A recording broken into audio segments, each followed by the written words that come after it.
que recentemente virou uma política pública por meio de uma lei que foi aprovada pelo Congresso Nacional. Eu acho que cada vez mais a gente tem que falar sobre violência para mitigá-la, para fomentar uma cultura de paz, e acredito que esses movimentos todos têm sim exercido um papel muito importante para mudar a realidade. Na minha percepção, nós temos números que ainda são alarmantes. Esses dias fizemos um debate na OAB, juntamos representantes do Tribunal de Justiça, do Ministério Público, da Advocacia para falar sobre violência contra a mulher, e foram colocados números muito alarmantes, mas a realidade era muito pior lá atrás. Hoje a gente mede, hoje a gente tem números e a gente tem como acompanhar como esses números estão evoluindo ou involuindo. Então é um cenário, sim, de avanço. Tem fins de semana que quando chega na segunda-feira, eu dou uma olhada na imprensa local, regional, nacional, e é tanta agressão contra a mulher que eu chego a ter a impressão que o homem brasileiro está começando a ter ódio de mulher. Lembra como era o ditado antigamente? Briga de marido e mulher não se mete a colher? Sim. Quantas esposas, quantas mulheres eram espancadas, os vizinhos tinham conhecimento daquilo e nada faziam porque a cultura era calar. Então eu tenho a impressão que agora não. Cada um de nós tem um sentimento no seu coração muito forte de que é intolerável. Sim. De que em briga de marido e mulher se mete a colher, sim. E o vizinho liga para a polícia, o vizinho aciona a polícia. Se a polícia toma conhecimento daquele fato, nem se a mulher quiser, que foi outra evolução legislativa, o marido dela deixa de ser processado e responder por aquela violência. Então, o que eu acho que nós temos hoje é mais consciência, uma forte expansão de consciência, e isso nos leva para um lugar melhor, que é um lugar menos violento. Olha, o senhor lembrou uma frase do passado, eu vou lembrar uma outra para o senhor.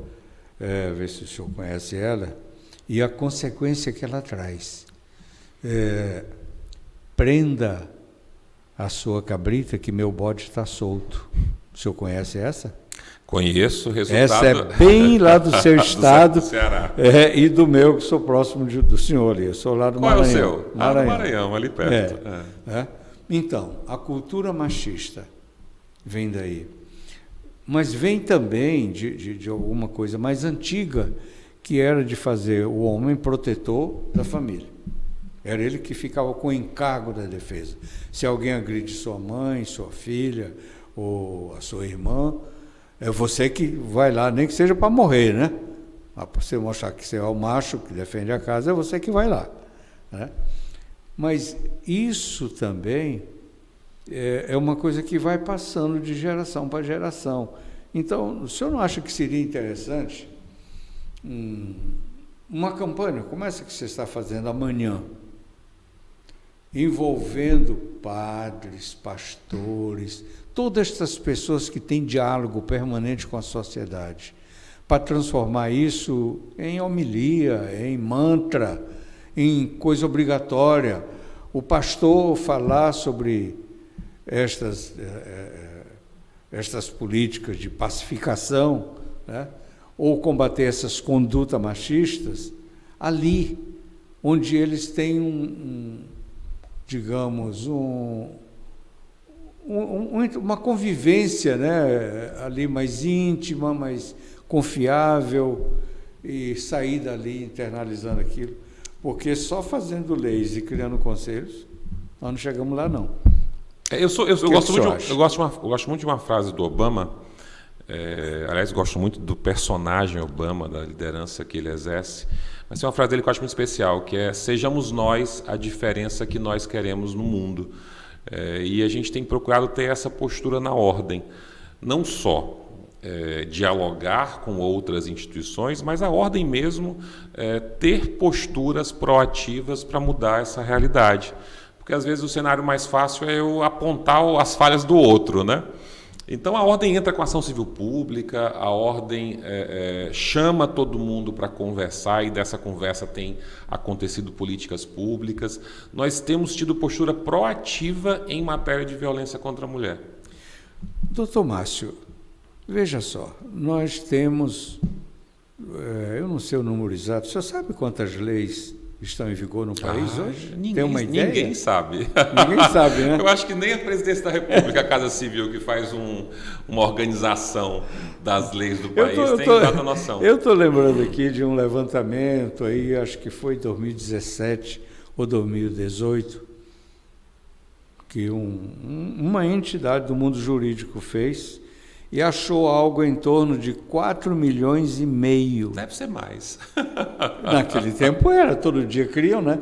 Eu acho que já passou de 5 milhões. Bom, alguém disse lá atrás que quando se tem muita lei que pega, lei que não pega, e isso é uma linguagem recorrente, não só no mundo jurídico, mas no mundo da vida comum. Sim. Das pessoas, não se tem lei nenhuma. O senhor concorda com isso? Eu concordo de um modo geral que a lei por si só ela não muda a realidade. Nós temos que tratar de um aspecto cultural, mas é que nessa matéria especificamente da violência contra a mulher, a mudança para mim é muito clara. A Lei Maria da Penha pegou. Há hoje todo um arcabouço institucional criado para dar efetividade a ela e que tem dado. O Tribunal de Justiça, inclusive, até fazer um elogio aqui ao desembargador Marcos Alaô, que é o presidente do Tribunal de Justiça, ele criou recentemente um mecanismo que a mulher, pelo site ou pelo WhatsApp, ela aciona a proteção do Estado numa situação de violência e dali em diante ela recebe todo um apoio para que, não só ela como apoio, mas para que o agressor receba punição. Então, acho que nessa matéria de violência contra a mulher, não tenho dúvida que as leis têm conseguido sim mudar a cultura de violência. Claro, isso é um processo, não acontece do dia para a noite. Mas eu fiz essa ressalva aqui para dizer que, de fato, só criar lei não muda a realidade. Mas acho importante destacar que a gente tem evoluído sim nessa questão da violência, né? O senhor acha que essa efetividade acontece também nas leis de proteção à infância? Se nós pensarmos culturalmente como as crianças eram tratadas lá atrás, era comum espancar filho, era comum dar um tratamento que hoje já não é mais aceito. Então, culturalmente, há um avanço, há uma evolução. Essa evolução se estende também para os demais crimes, como os homicídios, crimes de morte, de vida? Eu tenho ouvido falar, eu não atuo no criminal, eu não faço advocacia criminal. Mas pelo que eu ouço falar, há projetos até de diminuir o número de varas de júri, porque não há tanto homicídio assim como havia antigamente. Mas estou falando aqui de ouvir falar, porque de fato não é uma área que eu atue diretamente. Mas nós temos um índice de resolutividade na área criminal de somente... O Estado, sem dúvida, precisa melhorar o seu funcionamento. Em torno de 8%, né? Dos casos que realmente resulta na identificação do criminoso, na sua prisão, na sua condenação. Bom, só se fala até a condenação, porque o cumprimento da pena também não dá para dizer, porque tem tanto privilégio, tanta saidinha, que a cada saidinha dessa um bando vai e não volta mais. É um problema estrutural muito grave. Não é? Então o sujeito é condenado aí a 30, 40 anos e na primeira saidinha do primeiro ano ele vai e não volta mais. Temos um problema estrutural aí na nossa persecução penal. E ainda temos alguma coisa, eu estou colocando isso para o senhor para poder lhe colocar o que vem a seguir. Claro. Ainda temos também a questão da efetividade das leis que combatem os crimes de colarinho branco. Nós estamos vivendo momentos de exemplos tristes que eu vejo como de precarização da justiça e do nosso sistema legal de forma geral, né? Você pegar um Sérgio Cabral, vou citar o nome aqui porque é notório, condenado a mais de 400 anos e com 8 anos está libertado. Um cara que confessou, sou viciado em corrupção. está no seu apartamento na praia atlântica de Copacabana, olhando o mar, cantando Garota de Ipanema, gozando do que amealhou de forma ilícita, espúria. O que o senhor diz? Nos escandaliza, né?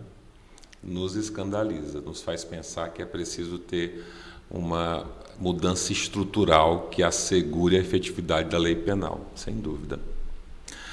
Que não pode ser confundida com justiçamento. Veja só o ponto delicado que nós chegamos, né? Por outro lado, nós temos uma estrutura muito cara e necessária que divide a atividade do Estado entre polícia, Ministério Público, Judiciário, para assegurar uma conquista civilizatória irrenunciável, que é o devido processo legal. Quer dizer, eles estão juntos e misturados, mas cada um tem a sua parte. Seu papel completamente diferente um do outro. Se esses papéis se confundem e na prática atuam como se fossem uma coisa só, eu estou aí renunciando a essa conquista que é fundamental da civilização, que é o devido processo legal, né? Então, ao mesmo tempo que escandaliza um corrupto confesso na magnitude que é esse personagem mencionado pelo senhor, por outro lado também a gente não pode, penso eu, cair de encantos pelo justiçamento, que é negar toda uma evolução civilizatória. O devido processo legal que se executa hoje no país é o mesmo que o senhor estudou na faculdade? Eu acho que a gente está vivendo um momento de transição do direito muito forte, né? Quando eu digo momento de transição... Aliás, eu pergunto, é o que o senhor nos ensinou? Ali foi processo civil, né? O direito é uma construção, e a gente está vivendo um momento de transição em que, de fato, cada vez mais há um desapego à letra da lei, desapego à letra da Constituição. Essa é uma tendência muito forte que a gente observa no dia a dia, de não se aplicar exatamente, cada vez mais distante daquilo que prevê a lei. Eu acho um caminho perigoso, mas eu tenho a impressão que a gente vive de ciclos. Eu tenho a impressão que a gente está esgarçando tanto a letra da lei, que vamos perceber que esse não é o caminho e voltar um pouco mais para cá, né? Deus ajude. Eu espero. Eu acho que é um caminho muito perigoso. Espero que os anjos lhe ouçam e digam amém. É um caminho muito perigoso. Porque, não sei se o senhor concorda, a percepção que nos passam essas decisões e essas condutas é de que o crime compensa, não é? Todo o sistema foi criado exatamente para passar a percepção distinta, né, de que não vale a pena delinquir, né? Então, de fato, nos coloca a pensar que é preciso uma mudança estrutural, sem dúvida. Mas as leis estão aí, esse esgarçamento, essa compreensão ou essa interpretação além do que está escrito, não é uma precarização? É uma precarização. Como eu disse, a gente precisa da aplicação da lei. Sem dúvida, a lei precisa ser aplicada e quem cometeu um crime precisa ser punido nos termos da lei. Isso é necessário para que nós mantenhamos a convivência em sociedade de modo ordeiro e pacífico.